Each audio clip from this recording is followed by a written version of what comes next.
నవరాత్రులు అంటారు. అంటే మంత్రానుష్ఠాన దేవత యొక్క సిద్ధి పొందడానికి మాత్రమే గుప్తంగా చేసుకున్న నవరాత్రులు అవి.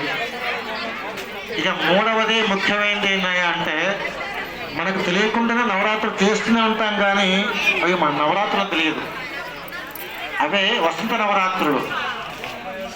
చైత్రశుద్ధ పాఠ్యము నుంచి రేపటి వరకు, చైత్రశుద్ధ దశమి వరకు జరిగే నవరాత్రుల్ని వసంత నవరాత్రులు అంటారు. వసంత మాసం, వసంత ఋతువులో వచ్చేటువంటి, చైత్ర మాసంలో వచ్చేటువంటి ఈ నవరాత్రుల్ని వసంత నవరాత్రులు అంటారు.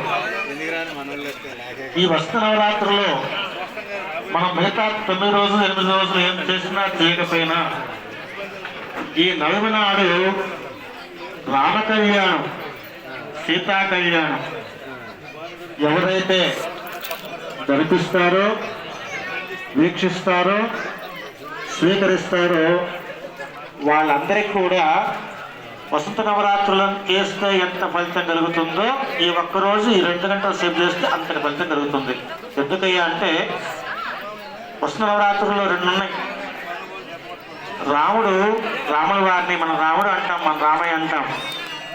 రాముల వారు లలిత అమ్మవారికి స్వరూపం, కృష్ణుడు శ్యామల అమ్మవారికి స్వరూపం.